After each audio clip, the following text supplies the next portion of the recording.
This morning I opened YouTube and I watched Fuslie play 2XO for the first time, and I didn't even get 5 minutes into the video before I got really upset at her chat. The people that were teaching her the game obviously don't know how to teach new players fighting games. This is very annoying and extremely upsetting as someone that loves fighting games and wants more people to get into the scene. I think people are teaching her the wrong things, and I think there's so many misconceptions and misinformation about how hard fighting games are and what you need to do to be good at fighting games that goes around. And I wanted to clear up some of the misconceptions so Fuslie and her team can do the best they can and have the most fun in the AT&T Annihilator Cup for 2XKO.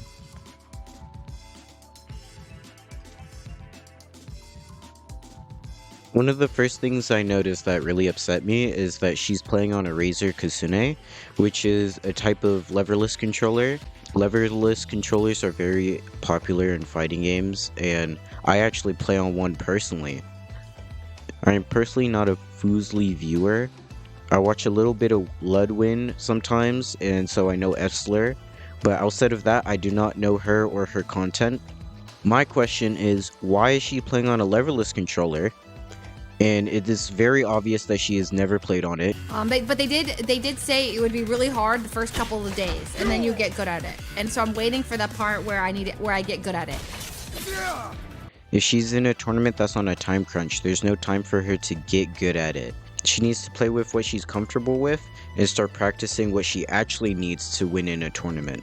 I don't think picking up a new controller just for fighting games is necessary or needed at all for people to have fun or get good at fighting games. Some of the top players in our scene play on PS5 controllers exclusively, and there's no reason why you should have to go out and buy a new controller that can be up to $500 just to be able to play a game at a competent level.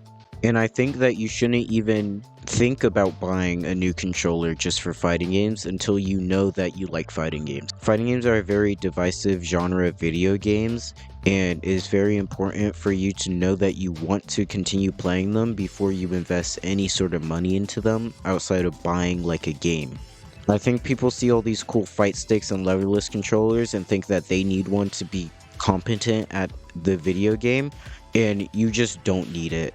People win all the time with the same controllers that you would play Fortnite or Mario Party with, so there's no reason for you to go out and buy a new controller for you to play the game competently.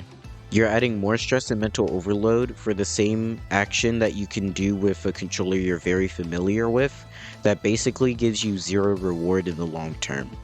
The tournament is happening in 3 weeks. There's not enough time for you to get good at leverless for it to be worth it in the long term.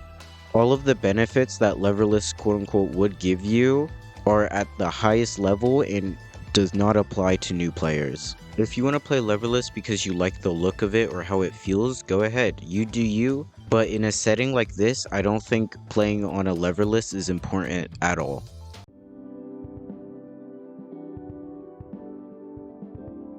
Please just do the tutorial. I know in a lot of video games there's not much reason to actually do the tutorial, but in fighting games the tutorial actually teaches you a lot more than you might think. One, it gives you fuses that you might want to use in the tournament. While I personally will talk about fuses later, I do think it is important for other players and other people getting into the game to do the tutorials for that reason. Two, it avoids moments like this. What is LMH? Oh, light, medium, hard. And then what is that kick button? Okay, what's S2 mean?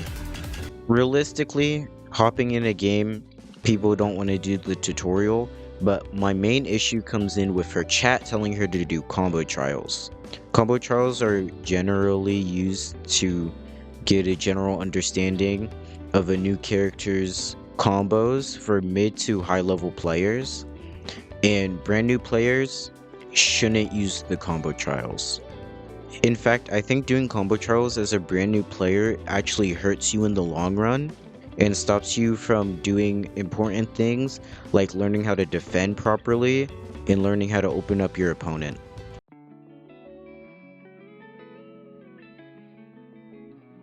I think the biggest misconception about fighting games is that they're difficult to learn, and while that is true, I don't think it's difficult to learn as a beginner. To get a basic foundation, I think it's actually very easy to learn fighting games. The thing is that people always set unrealistic expectations for themselves. Once you dissolve those expectations for yourselves, I think you can have a lot of enjoyment out of fighting games and actually get way better way faster than you think. I fought a lot of people that said Trixio is their first fighting game. And if you asked me after the match, I would not have believed them. You can get way better at fighting games than you might think initially if you learn them correctly. The first thing you should probably learn when playing a fighting game is how to defend properly and how to get hits on your opponent. I think if you learn how to defend versus pretty basic things like overheads and know how to abuse retreating guard, I think you will actually go very far in the tournament.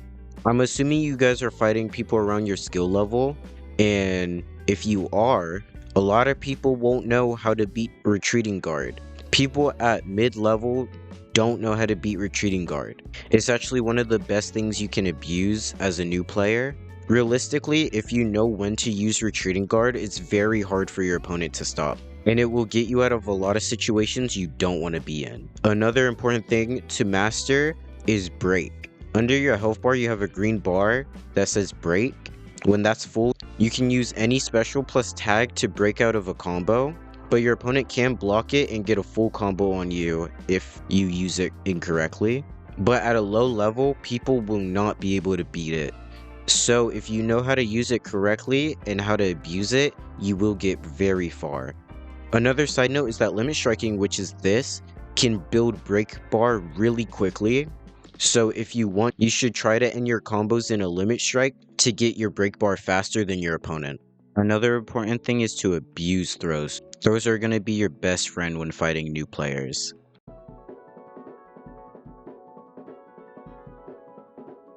If you're a new player, I don't see a reason why you shouldn't use auto combos. I think auto combos are actually really important for new players to get into fighting games, and I think people should stop shaming new players for turning on auto combos when they're first learning the game. I think as a new player, combos are the least important aspect of fighting games, and somehow they're the aspect that most people focus on. If you're new, combo routing is not an important issue that you should be worrying about at all. At a higher level, combo routing is very important, but as a new player, I think if you're a new player, you should just turn on pulse and ignore combos entirely. I think Fuslie said it best when she said this. Feel this. In what world am I going to ever be able to remember this in the moment? And that's why combos are not that important for a new player, and especially not important for Fuslie. You have 3 weeks left to learn the entire game so you can do the best for your team. You should not be focusing on combos at all. And you should stop listening to people that say you should learn combos. There's actually a checklist for everything that you should learn when learning a new character in a fighting game, and I think this applies to new players too. All you really need is a combo, which auto combos should cover for you, a mix-up, which you should probably lean towards throwing your opponent. I think throws are very easy to get wins with when you're a new player. I think you should learn how to deal with zoning with your character, because zoning is one of the #1 things that new players lose to a lot. Another thing I recommend is not playing 2 characters. Trixio has fuses which modify how your team plays, and 2 of the fuses are Juggernaut and Sidekick. Sidekick lets you play with an assist but only 1 character, and Juggernaut takes away your assist but lets you play with 1 character with a lot more HP and a lot more damage. These also change subtle mechanics about the game, and I think the important thing to learn, if you're going to play Juggernaut especially, is how to push block. In Trixio, push blocking is really good, and I think new players will lose to it a lot. In Juggernaut, push blocking is very cheap and you can do it a lot, and there is 0 cooldown to it. So I think what you should do is spam push block with Juggernaut, use your extra HP and extra damage to take out your opponent. Character-wise, I think you should play the character you think looks the coolest. Basically, every character is viable at a low level and pretty easy to pick up. But if you want some very easy beginner characters, or characters that you think will cheese out your opponent, I recommend these three. Last thing to note, if there's any terminology that you don't understand, or future terminology that you won't understand from people in your chat or people that are coaching you, I recommend going to info.net. Infil is a community member and he made a glossary. They even collabed with 2xKO to make updated terms for 2xKO specifically. Here's the website link on screen and it's in the description. Fuslie and the rest of the team, I'm wishing you guys the best. I really want to see more people play our game. I really love 2xKO from the bottom of my heart and all fighting games. And I hope you guys have a blast at the AT&T Annihilator Cup. Thank you for watching.